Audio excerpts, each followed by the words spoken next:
Tenaga nuklear merujuk kepada tenaga yang dihasilkan daripada tindak balas di dalam nukleus atom. Terdapat dua jenis tindak balas yang menghasilkan tenaga nuklear, pembelahan nukleus dan pelakuran nukleus. Pembelahan nukleus ialah proses pemecahan atau nukleus radioaktif yang berat kepada dua atau lebih nukleus yang lebih ringan dan lebih stabil menyebabkan pembebasan tenaga. Mari kita lihat proses ini dengan lebih terperinci. Pembelahan nukleus berlaku apabila satu nukleus radioaktif yang berat seperti uranium-235 dibetil oleh satu neutron yang bergerak perlahan. Ini menyebabkan nukleus berpecah kepada dua atau lebih nukleus yang lebih ringan dan lebih stabil, serta membebaskan sejumlah besar tenaga dan neutron baharu. Di bawah keadaan yang sesuai, neutron yang dihasilkan oleh pembelahan nukleus yang berat akan berlanggar dengan nukleus berat yang lain dan mencetuskan tindak balas pembelahan baharu. Proses pembelahan yang berterusan ini dipanggil sebagai tindak balas berantai. Jenis tindak balas nuklear yang lain dipanggil sebagai pelakuran nukleus. Pelakuran nukleus ialah proses pencantuman dua nukleus yang ringan untuk membentuk nukleus yang lebih berat.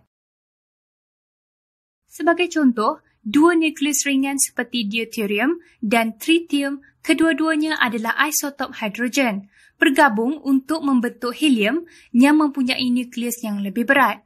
Seperti pembelahan nukleus, proses ini juga membebaskan banyak tenaga dan neutron baharu. Sebenarnya, pelakuran nukleus membebaskan lebih banyak tenaga bagi setiap zarah berbanding pembelahan nukleus. Pelakuran nukleus juga berlaku pada suhu yang sangat tinggi seperti dalam matahari di mana ia berlaku secara berterusan. Tenaga yang dibebaskan daripada pelakuran nukleus dalam matahari merupakan sumber tenaga utama bagi kehidupan di bumi. Kegunaan utama tenaga nuklear ialah untuk menjana tenaga elektrik yang berlaku di stesen jana kuasa tenaga nuklear. Mari kita lihat dengan lebih dekat proses penjanaan tenaga elektrik di stesen jana kuasa tenaga nuklear. Bahagian stesen jana kuasa tenaga nuklear yang paling penting ialah reaktor yang terdiri daripada rod bahan api uranium yang mengandungi bahan api uranium dan rod pengawal boron yang mengawal kadar tindak balas pembelahan dengan menyerap neutron yang berlebihan. Di dalam reaktor, pembelahan nukleus berlaku dan membebaskan tenaga haba yang digunakan untuk memanaskan gas yang mengalir melalui reaktor.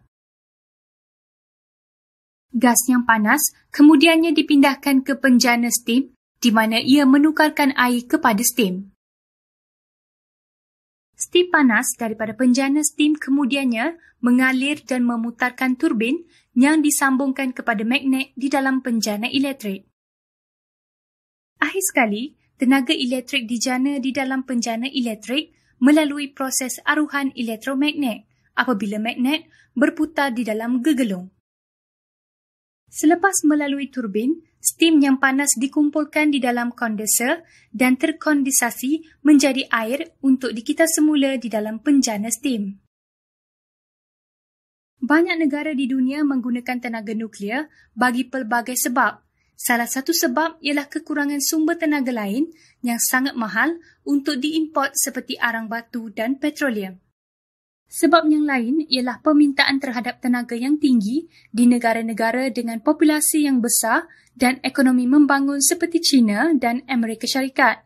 Negara-negara ini memerlukan tenaga elektrik yang dijana daripada tenaga nuklear untuk memenuhi permintaan yang tinggi.